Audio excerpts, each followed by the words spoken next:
Joy came to Mike Ness and Trevor Keith to the hardcore city in Washington DC. Eccoci qua amici, bentrovati, un'altra live questa settimana, una settimana dedicata un po' allo spirito di St. Patrick. Lo stiamo facendo attraverso degli appuntamenti che hanno a che fare con la musica, ma in generale con la cultura irlandese, settimana che è iniziata grazie agli amici dei Rumjacks. Abbiamo cominciato a parlare un po' del loro disco. Oggi però vogliamo continuare questa chiacchiera in maniera il più costruttiva possibile, andando a trovare un link tra la musica e lo sport. Per questo c'è con me Stefano Russo, ben trovato. Buonasera. Oggi non parleremo di basket, no. né parleremo di NBA, ma parleremo appunto di una passione, di un caro amico per il mondo del calcio giocato, seguito molto da vicino, e sarà proprio lui, secondo me, a raccontarci le caratteristiche del calcio vissuto soprattutto dalle sue parti, dove tra l'altro tu hai vissuto per un periodo, ovvero nella città di Belfast, e scopriremo, secondo me, tutta una serie di cose interessanti. Ovviamente anche questa intervista sarà in inglese, quindi vi invito poi ad andare su YouTube quando ci sarà l'upload, così avrete almeno i sottotitoli per comprendere tutto. Io direi che possiamo farlo entrare. Here's my guest for tonight, my super friend Johnny from the Rumjacks. Hi man. Hey boys, ciao, how are you? Super good, and you? Awesome. Oh, yeah, good mate, good. Well, as good as you can be the day after St. Patrick's Day, I guess. But I'm hanging in there. I wasn't earlier, but today, like now, I'm good now. I'm good. Ah, that's great. How was your St. Patrick's Day? It was a very tame one, I'll be honest. As we all know, there's not a lot open at the moment and whatnot. But I just went to a friend's house up the road and listened to music all night and had some few too many whiskeys. Apparently I fell asleep in his chair with a glass in my hand, so I could do that quite well. But it was good. It was very it was a relaxed one. Yes, it wasn't the usual. It's the first time I've ever had St. Patrick's Day in Ireland or Northern Ireland and everything's shut. So it's a cruel kind of fate, but well, what can you do, eh? Well, we're lucky enough to have the chance to share some music, to share some talks. We started this week with your friend Mike. We were talking, yes. We were thinking about this brand new beautiful city that is Hestia from the Rumjacks. It just came out last Friday, and we're already enjoying this record. And on Sunday on this channel, we're gonna have your friend Pietro. We're gonna do some unboxing with all the beautiful merch that you bring. So it's gonna be awesome. Before starting our chat, I would like to show the brand new video from the Rumjacks that it's just came out, and so let's go for it. This is Light in My Shadow.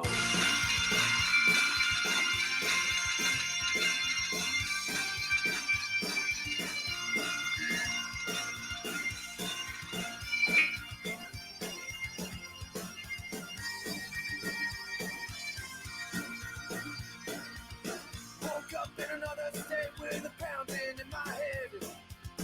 Floor covered in blood and broken glass. And I can check the job, jumps on the step like a dog who's at his day. And by the morning of the words that you said keep coming back. You're the light in my shadow. You're the wayward star. You're the light in my shadow. My wayward star. My wayward star.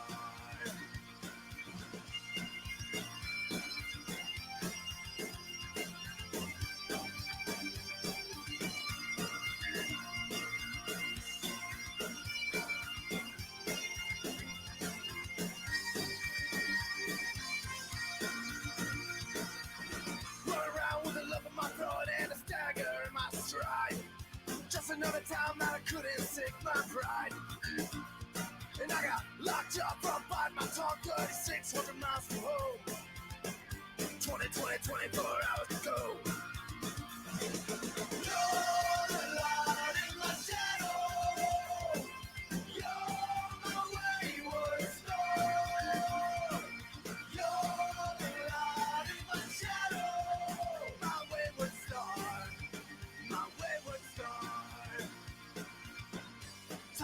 time we thought that we knew what's coming next. Back to the wall with the future at your steps. We never had a chance at all. We listened to the warning calls, sounding out.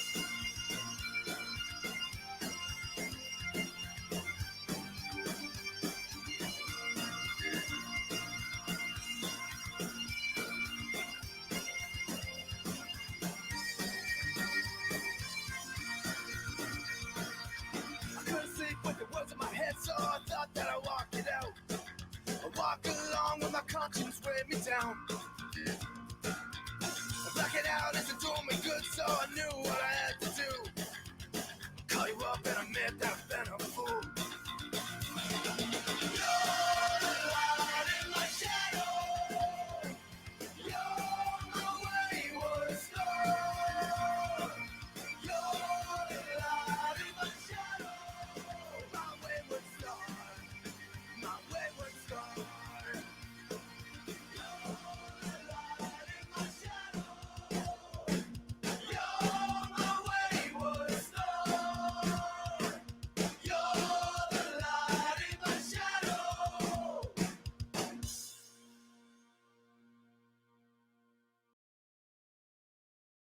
Hey, there we go. There we go. Beautiful song, beautiful song. Light in my shadow. Filmed This around the latest corner from album- you. Yeah, actually, it was right around the corner from where I live. Yeah, it's probably down your street there.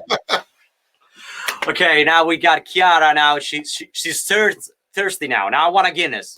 This is what she said. Everybody deserves. That was the one. target of this kind of music.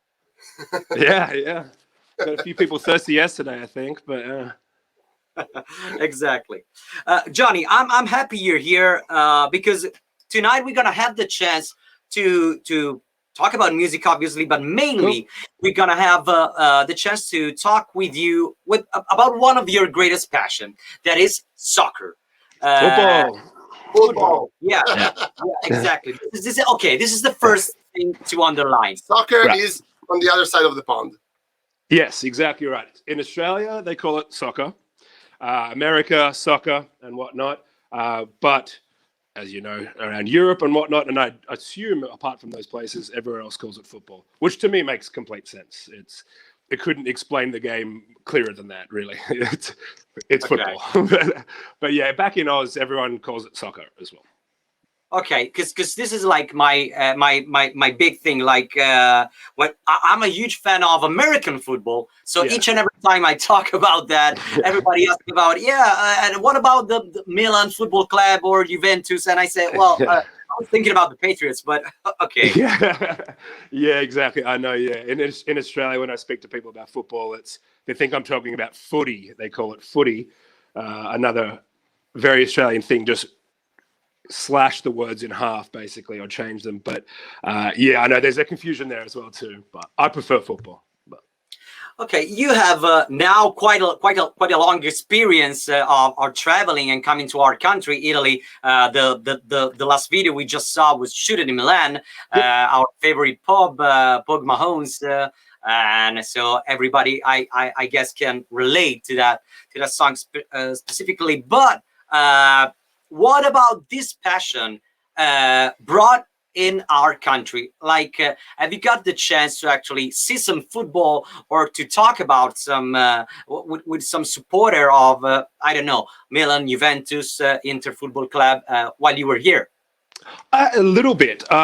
We were on tour in Europe in general, and we had about a 2-week break. This was 2019, I think. And my parents flew over from Australia, and I went on a little holiday with them in throughout Italy. So I've seen some really nice places, and we had 3 days in Milan, and basically said to them, look, we obviously can't see everything in 3 days. Let's work the must see to what we can do. We actually went to Pug Mahone's pub too as well. But Dad's top of the list before anything that Milan has to offer, Italy has to offer, within seconds said San Siro Stadium. So it was like, right, okay, of all the things you can choose, all the amazing cultural things that are around Milan, you want to go see football? Fine, fair play. Mum wanted to go see The Last Supper, which we got there and it was closed. So Mum lost, and we headed straight to San Siro Stadium after that. And Mum has absolutely no interest in football whatsoever, absolutely none. But Dad is crazy for football. So we went to San Siro Stadium, no games on, and we did a little tour. And I've seen my dad well up and be emotional about not a lot of things, but when he entered San Siro Stadium, it was like a childhood dream. So he got emotional. We sat and watched the guys cut the grass for an hour or so. Like, just it's incredible. My dad just couldn't speak. But so I was able to go to San Siro Stadium, which was incredible. What an amazing stadium it really is. No wonder it's still so world famous. You know, like, I know it was the biggest stadium in the world for a long time, I think. But now it's more. Yeah, I think it was for a while, but there's bigger now. No games, unfortunately. I've not seen a football match in Italy, but the closest I've got was San Siro with my dad, which was an emotional experience for us both, mostly him. But, you know. I think that there's something about sport venues, even when there's nothing going on. There's like this kind of thing that kind of gives life to your memories. Something maybe you watch on TV or maybe on YouTube, and you cannot rewatch it in the exact place where it took place originally. Exactly right, and it's funny you say that, because my dad even said the reason he was getting emotional and whatnot with it was when he was younger, and they would watch these games that around the world and whatnot. Whether it was his teams or not playing, you'd see these major sporting events happening in San Siro Stadium. And you're like, you know, Dad didn't grow up very well off and whatnot, but you watch it on TV and he's like, I'm here now. Like, I watched all these huge football matches all my life that got played in this stadium that I'm standing in right now, crowded around like a little TV or something, watching the match when he could, and now he's inside the stadium. So you're exactly right. Yeah, like, you see something like that all your life, and then when you're there, it's just a football stadium, right? But to a lot of people, it's not. You're right. It can evoke a lot of emotions and memories, and it did exactly that for him. So I'm glad I was able to be there with him to see that place. Okay, before we go any further, there is a question here. Have you planned any gig in London for, you know, when the shit will be over? Ooh, that's a very good question. Yeah, we are planning it. I could do we're not allowed to tell you thing, but I can't exactly tell you because it's not locked in yet. But we are 100% booking it. This week actually began the process, so we will be back. I know the UK did announce a few weeks ago about things getting back to normal and whatnot. So we could be there by the end of the year, but I think we're going to try and be there extremely early next year. So we're booking it. Yes, is the answer. We will be back in London. We love it there. So we'll 100% be back. Yes. Do you think you're going to be able to play this year? It's a hard question, isn't it? Everything changes. Day to day, week to week. Like, I think things are getting better, like in some parts of the world and whatnot. The things are improving. I definitely hear, you know, we see it every day with the news and whatnot. It's hard. I want to be optimistic about the summer. I do think music will return to some degree by the summer. Is it restricted numbers, seated? I'm not sure. Very lucky, like Italy, a lot of countries stay warm, you know, for a few months, quite a few more months out of the summer period, you know. So, yeah, I'd like to think we could start playing some shows. Again, might be restricted towards the end of summer, maybe. Yeah, fingers crossed. I hope it's sooner, but it's so hard to tell. I decided to invite my friend Stefano because Stefano lived for a while in Belfast. Oh, good man. Whereabouts? Go here. I was right in the city center. Awesome, just around the corner from where Limelight is. Mate, I used to live behind Dublin Road, right near Limelight. Yeah. Yeah, I used to live right behind there in the city. It's a good little area there. Yeah. Yeah, I was right in front of the movie theater. Oh, yeah, that would have been super close to me. Yeah, you were right in the middle of it. Yeah, what did you think of Belfast? Did you like it? Yeah, a lot. Oh, cool. And the thing that made me curious about tonight is that I didn't get all the hype for football as much as maybe other sports like hockey or maybe the Gaelic football or maybe box. You know, Yeah. it kind of felt like it's like not the big one. What, that football wasn't the big one? Is what you're saying? Yeah. I used to be in full pubs to watch maybe box or hockey games, but not football ones. Yeah, it's weird, isn't it? Like, I guess in Northern Ireland as well too. Depending on your teams you support, you gotta watch them in certain pubs. But I guess, yeah, you're right in a way. Like, I like watching the football at the pubs when they're open. It's a nice atmosphere and whatnot. But yeah, it's not wall to wall, is it? Like you wouldn't go to a pub and see 100 Manchester United jerseys watching a Manchester United game. There would be a few that would be interested. I guess a lot of people watch it at home. It's funny you mentioned that because, yeah, every time I've been to the pub, unless it's like quite a big match, maybe, Sure. or like an English match, a Northern Irish match, or something. You see them fill up then, but yeah, I guess people stick to homes to watch that. You're right. Yeah, they do like the fighting as well too. They watch like the UFC. It's quite popular here as well too. But for quite a football heavy country, you're right. Like, it's not. I guess in the supporters clubs maybe as well. Yeah. Well, I think that football in Northern Ireland is kind of a big issue. I mean, if we start talking and thinking about that, one of the very first question that I got for you is what it's like the situation when it comes to football clubs in a town like Belfast. There are several different championships. I read, for example, a couple of books about that, and written by Italian writers. This one is called The Poppy and the Lily, for example. Right. It's because of the team around there. What is like the situation? If you could just quickly recap the team history in Northern Ireland.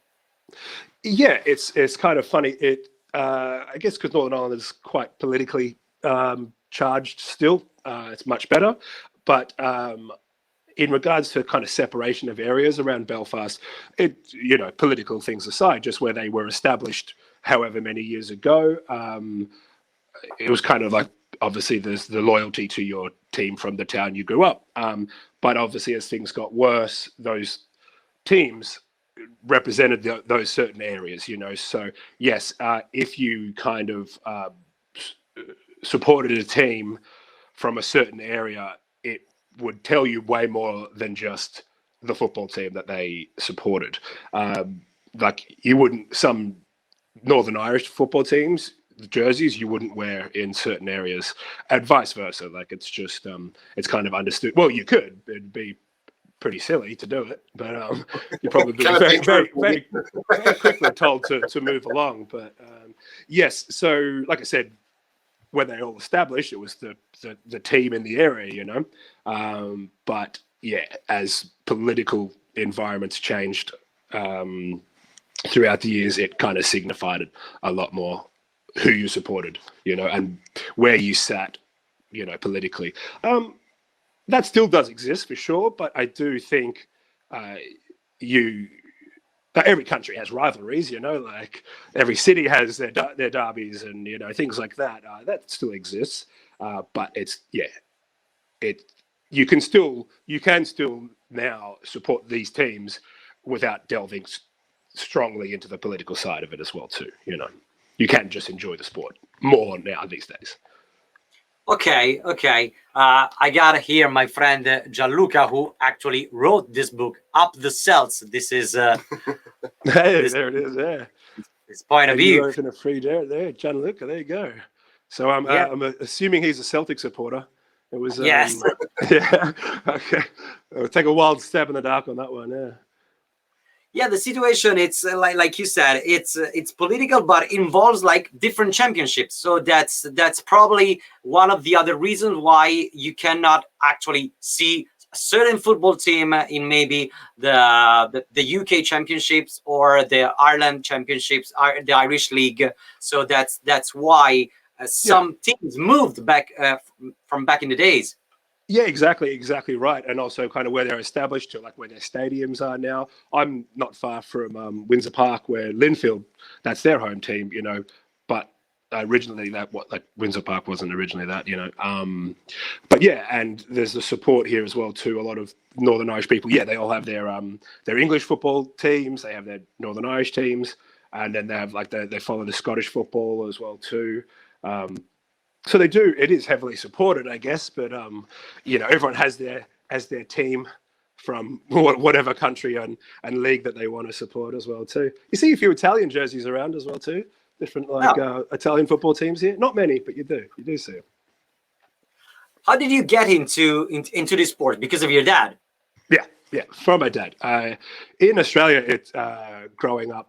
Kind of in the 80s and early 90s, actually being able to watch football, especially European, UK teams, was pretty much impossible. There was one channel called the SBS, which would feature a football match once a week at about 3:30 in the morning. So you basically could never actually watch your team that you support. It's the way we watch NBA here. yeah, it's wild, isn't it? But so when I was young, I do have memories of being asleep, and the very odd occasion that my father's much loved Everton football team would play, because they never really featured them. And around then, Everton were playing terrible too, so they never got a feature once a week of the match. But on the odd occasion that it did, you would hear him screaming and shouting in the front room watching the match at 3:30 in the morning. So it definitely came from my father. And when I was 6, I started playing football, but I only played it for 1 year. That was it. I played it for 1 year, and then I wanted to play rugby league in Australia. It's quite a popular sport there, and all my mates were playing it, and I just kind of wanted to hang out with them. So I actually stopped playing football really young, and then started playing rugby. I kind of got a bit obsessed with that, but then came back to football. It's a lot easier here too, as well. Like you said, you can go into any pub, and there's going to be a football match on. You know, it's hard to not be surrounded by football. So yeah, I owe it to my father. I'd say I owe it to him for falling in love with football. So yeah. Which is your favorite league, considering the Italian league, the Premier League, the Spanish one? That's a hard question. I would say I follow the Premier League the closest. I'm an Everton supporter, so I do like. I'd say I follow that the most. But Gabriel is really Gabriel lives in Germany, and he's a Dortmund supporter, so I actually don't mind watching the Bundesliga as well. Like it's quite interesting, the German league as well. Like it's like there's obviously like every league, like the hard hitters, like the big teams and whatnot, but it always seems to be a bit more competition in there as well too. There's Bayern are flying ahead this season, but you know, it's to me, in my opinion, the German league is not always like the team that you're like from the beginning of the season, you just go, right, there we go, that's the season. So it's quite interesting to watch. But yeah, the English football league, yeah, is what the Premier League is what I'd watch probably the most. Because of where you come from, as different member of the Rumjacks, you can have your own World Cup. Yeah, we could now. Yeah, we could for sure. But I'm slowly trying to convert Adam to liking Everton. So I gave him one of my jerseys. So I think he's slowly getting into football. But when we watch it on tour and whatnot, it's kind of like, oh, you want to come and hang out in the hotel room and watch the football? There's not much else to do. So he's getting there. Yeah, I'm thinking about Mike. Maybe he's not the smartest one in that kind of football. Maybe because he lives in Boston, he got maybe some bad some good advices about hockey or basketball or even American football. But when it comes to play, maybe he's not the luckiest one. Yeah, when we were in Milan, me and Gabriel would go down to a pub that was right near our apartment all the time to watch the football, and he would come down and, like, bless him, he's a good sport, but he had absolutely no interest in it at all. He had none at all. But they did put the basketball up as well. I know you're quite into Boston Celtics as well, but so he'd watch the basketball and what, but he did not care about the football at all. One of the things that in my opinion is a good match between music and sport and football in general is the underground film community. The film community, the subculture, it's important, especially when it comes to Celtic rock, like we just saw the video of the last single. It's very anthemic. It's like a stadium sing-along. So does the film subculture somehow influence the music of the Rumjacks? I would say indirectly, yes. Not like majorly. We're not singing football anthems like borrowing from them and putting them in or anything like that. But yeah, so like very loyal football supporters and the hooligans, the casuals, whatever they've all got their kind of own names.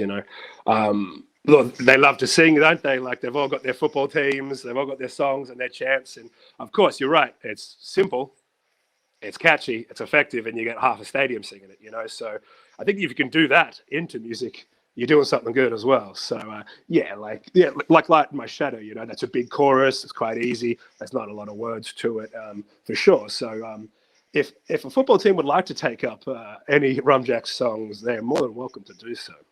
Would love to see that Rumjacks song sung in a football stadium one day. There's a pretty long history of great songs from great bands that turn into like stadium song. Depeche Mode, that was like a pretty famous one.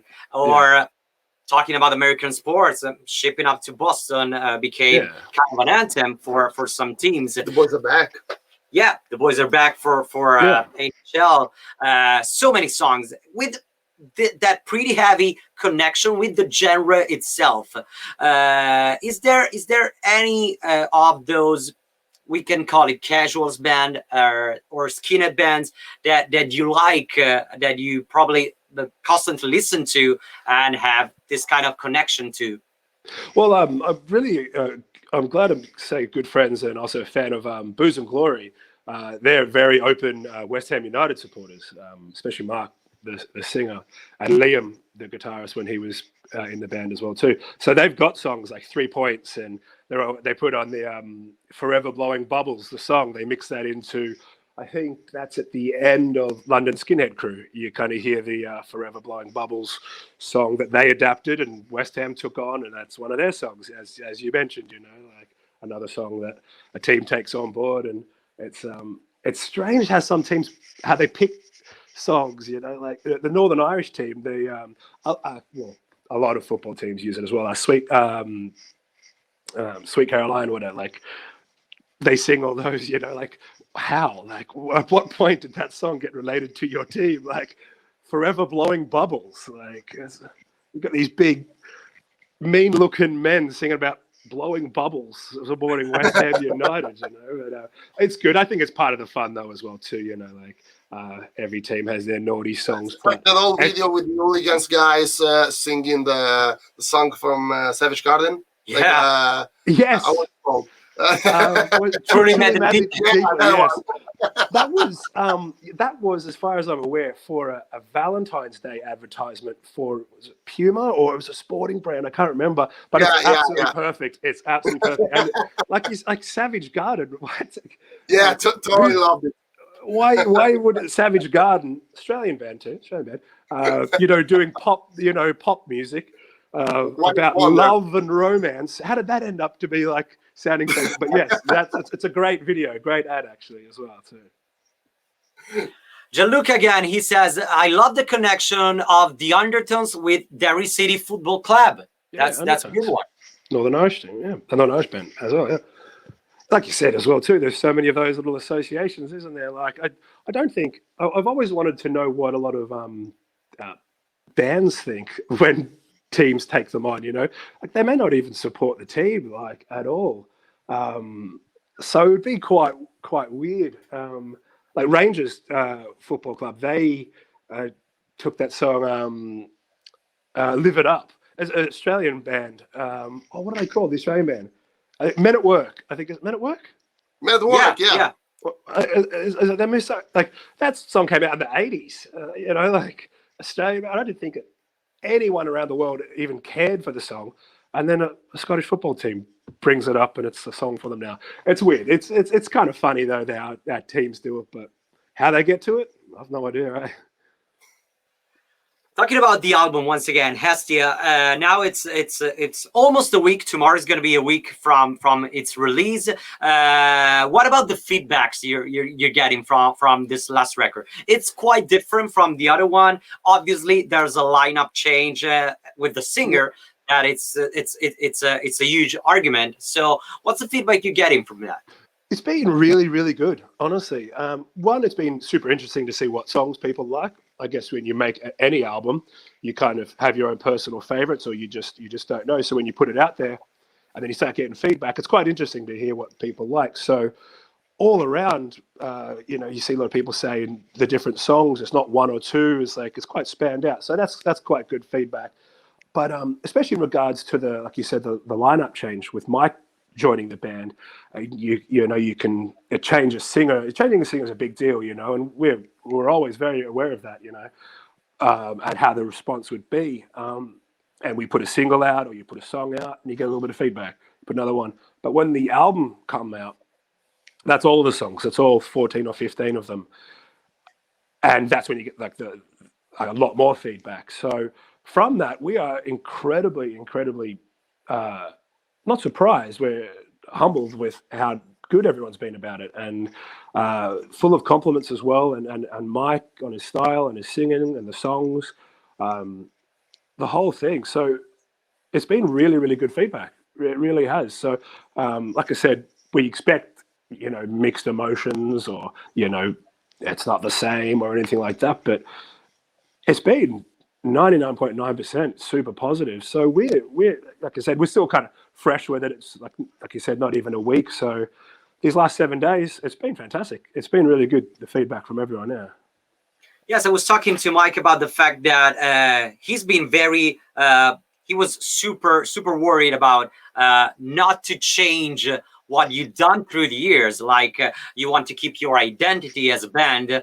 And that's what happened in this record, even if there is that little different thing that gives maybe a different vibe, a fresh vibe through all the songs. Yeah, we always said as well too, when we've been asked before, we didn't reinvent the Rumjacks. Like we didn't Rumjacks come out with a ska album or something, and people like, why would you do that? So we didn't reinvent the Rumjacks at all. Like it just changed up. We think we improved it. Mike came in, and of course, it's like anything. You bring a new guitarist in. A guitarist has a certain style of playing. That it might be the same notes, the same chords as another guitarist, but they have a style, they have a way. It's the same thing. Mike, in his actual singing, is fantastic, and his songwriting too, like quite anthemic and big chorus is quite like melodic as well too.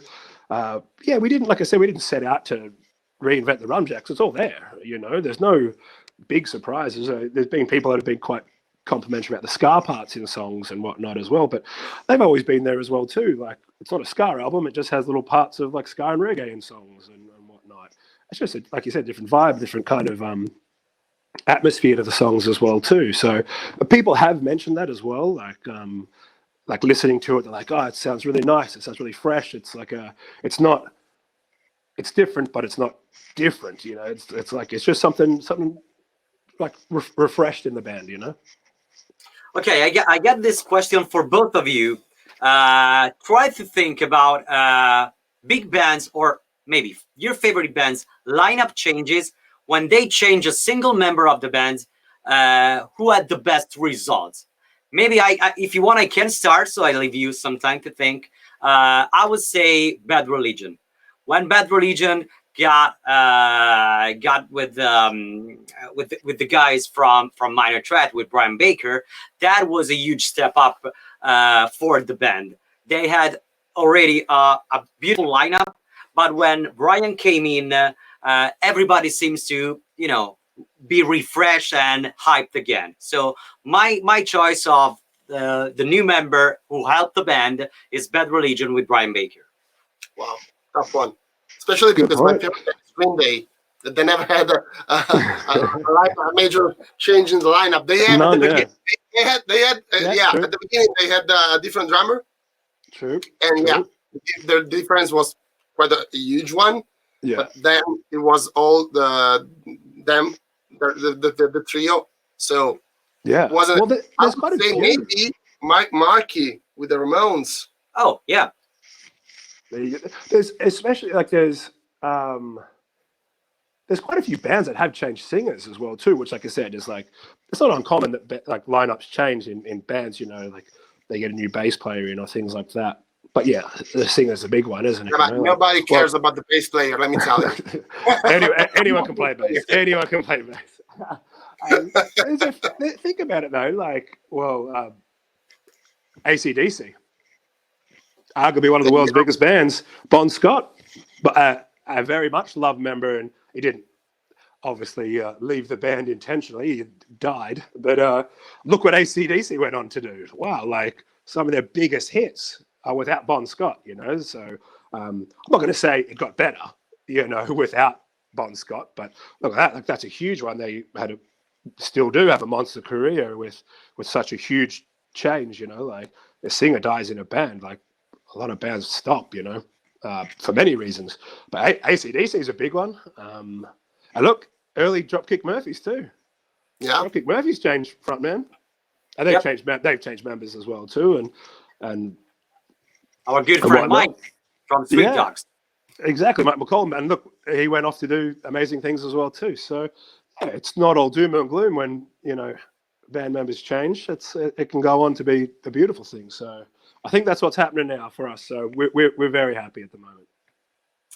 You were naming your friend Gabe, the guitar player from the Rumjacks. He lives in Germany, and if we want to talk about subcultures, soccer, and even Germany, probably the biggest example of a subculture that has been very influenced by music and values, that's St. Pauli. Have you ever got into St. Pauli somehow?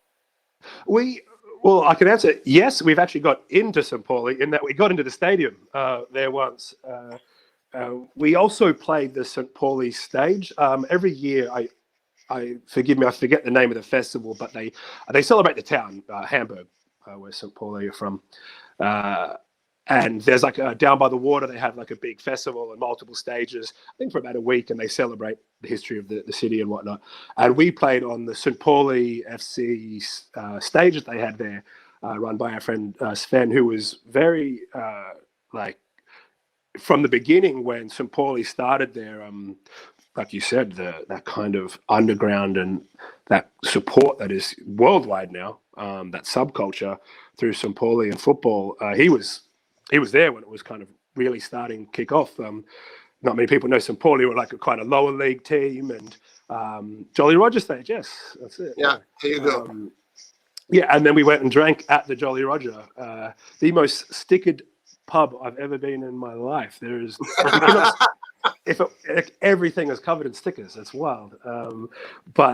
We played there, and we saw I don't, like I said, I don't really follow German football closely myself, but it's unbelievable how a team like St. Pauli, like I said, with all respect to them, they were never this top flight team that in the Bundesliga where they're playing with Bayern Munich and Borussia Dortmund and whatnot.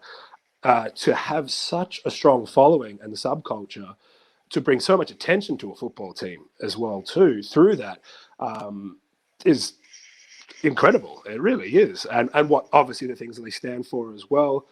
very politically charged football team, and they definitely don't hide it, where they stand, and anti-fascist mentalities and whatnot. And it's I think for a lot of people maybe that aren't football fans, like huge football fans, that probably do have a love for St. Pauli through those things, as well, which is fantastic, like if they're getting into football because of a subculture behind it and whatnot, that is something you agree with and that you can relate with. That's fantastic as well too. So yeah, like big respect to them for doing that. And I know lots of people who support lots of bands have written songs about St. Pauli. Talco did one, I think, wasn't it? Talco did one. The Wakes. Yep. They've got a song called St. Pauli, I think. So yeah, it's what a huge, like you said, marriage of music and football, and then leads into that subculture as well. Maybe Lars from Rancid is kind of like into St. Pauli. Well, I know the Lars from Rancid. He's pretty like into the firm and the casuals. Because of his second band, we played actually with Old Firm Casuals, and he's really into football. That's for sure. Yeah, he loves football. Yeah, he does love football. Is it the Quakes? LA Quakes, I think is his American team. I'm not sure, but yeah, I don't know. Rangers, Galaxy maybe. I'm not sure. I can't remember. But yeah, he's quite involved with it. But like as you see as well too, like Old Firm Casuals, like you see him in Rancid, and then you see him in that as well, and he's heavily into that football culture and through the band as well. I remember a few Italian friends went to California a few years ago, met him by chance, and he asked them about Lazio, which is the other team from Rome. Yeah, Lazio, that's right. Yeah. I didn't know if you followed Italian football or not. Yeah, but you always see him with his jerseys on in photos as well too. But he follows Linfield, the Northern Irish team. He's a Linfield supporter, which the stadium's down the road there. Which I'm not sure how he got into it. I think maybe that might have been through Colin from Running Riot. That's a really, really good Northern Irish punk band. And Colin and Lars were good friends, so maybe there was that connection there. But Colin passed away a few years ago, and I think there's a video on YouTube of Lars in Belfast with Old Firm Casuals. They played a show in the city, and they had like a bit of a thing for Colin passing away, and I think he was wearing one of Colin's Linfield jerseys in that as well. So yeah, he's definitely into it. Yes, I'm very surprised about the fact that, especially at the beginning of the year 2000, there were so many bands wearing different jerseys. St. Pauli obviously was the cool one to have. Maybe too much at some point. Yeah, it is. I know, like it's fine. Like if you like St. Pauli, get into it. You should. But it's funny when you see a lot of people in bands, and then you find out the football teams they support as well. It's quite interesting, like even ones you wouldn't suspect like football, and then you find out that they're quite into it. Like, you see people in punk bands, whatever, not necessarily wearing, their football team on stage, but it's more common now, I'd say. Like. Well, our friend Dave from Sum 41, each and every time he comes to play in Italy, he wears a different jersey. The national team, Milan, Inter, it depends. Or he just any Italian football team shirt he wears? Because he's a big hard guy, so he doesn't want to disappoint anybody. Okay, that's fair enough. Yeah, okay. Yeah, you wear the national team, I guess. Then that kind of covers everyone, But that's good. That's good. Yeah, that's a smart choice. Yeah. So we're almost at the end of our talk. In your opinion, music and sports could be something to that actually can bring some values to maybe the newer generation if they match up in a positive and in a like I said, positive and uplifting way. Yeah, I think what it is, I guess, whether it's sport or music or whatever, I guess, like we've talked a little bit about as well too, is the kind of community that brings, like, you might be a massive music fan and you go to gigs every night of the week if you can and whatnot, or you're a football fan, you watch all the matches and that brings you entertainment, and then if you follow a team, then you've got other supporters too. There's like that camaraderie and that kind of community you would get through sporting, if you will, as well. You know, like if you see a Boston Celtics supporter, you've got something to talk about. You know, it's fantastic. And I think music and sport is two major ones of that. You know, you can start a conversation with anyone about a football team they support or whatnot, and that you might see as well too. And it's quite interesting. Like, I met an evidence reporter like a few months ago. It's like there's not many of us that I see around, so you kind of like you see one, you're like, okay, Everton here. Then it's a nice way. But yes, I think as long as like with any music or sport, as long as it's like done positively as well too, because there is a dark side to football. There's a dark side to music as well, like, you know. Yeah. But if there's more of the positive than the negative, then happy days, you know. Whether that's again through football, sport, or music, then go for it. You know, just be good to each other, enjoy your football or enjoy your band, whatever it is. And if more people get involved, then there you go. You're broadening your horizons and friendships and community. Just do it in a positive way. That's all. Okay, Gianluca is watching, so he's managing the band right now. So if you have like the chance to perform in a stadium, which will be the stadium you will pick up? In Italy or anywhere?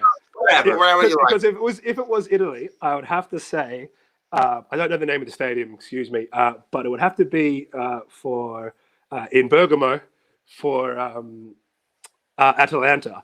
Now, I don't support them. I'm not an Atalanta supporter at all. But for some reason, we played in Bergamo years ago. Luca was there. He got the festival for us. And one of the guys running it said that because of my voice, he said I could be like Bergamaschi. I didn't know what that was. I don't know if that's a positive thing.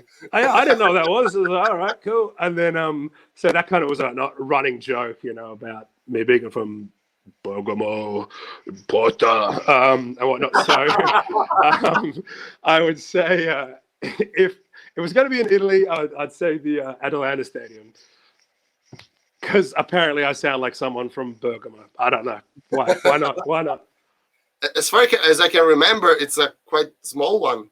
It probably is. I don't know. Like, I've never been. Many years ago. Yeah, I don't support them. I don't at all. But yeah, probably just to keep my little Bergamo, you know, thing going. Probably there. So yeah, why not? Okay. Luca, if you can make it happen, get in contact with Atalanta and let's play a gig in their stadium in Bergamo.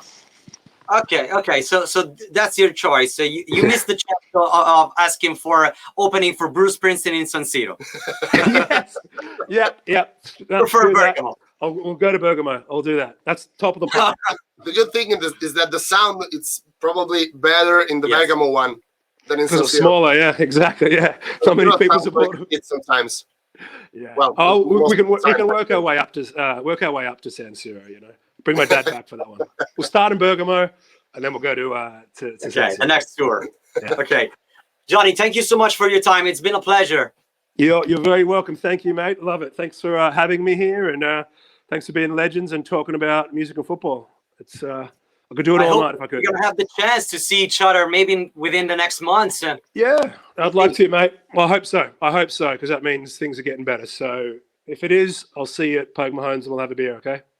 Ok, grazie. Take Ciao care. Johnny. Ciao. Ciao. E questo era il nostro Johnny direttamente dai Rumjacks. Bella chiacchiera, bella chiacchiera. Che loro dicono legend. Sì, bella. Sì. Poi vabbè, Johnny effettivamente ha una storia particolare perché appunto l'Australia, poi adesso è a Belfast, però insomma tutta la band dei Rumjacks ha girato e gira il mondo continuamente. C'è Mike da una parte a Boston, da quelle parti lì, c'è Gabe che è in Germania, c'è Pietro che è il batterista che è qui a Milano, quindi insomma una band che è abituata a viaggiare un po' come una squadra di calcio che è continuamente in giro per l'Europa, ma magari per competizioni internazionali. Direi che abbiamo messo un po' di carne al fuoco, non finisce qua la settimana insieme ai Rumjacks.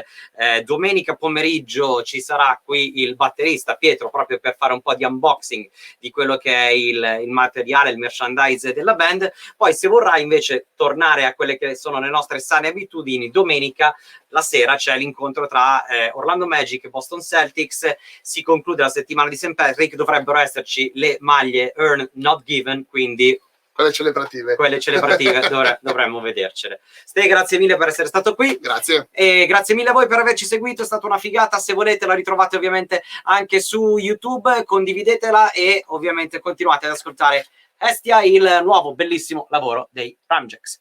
Buona serata.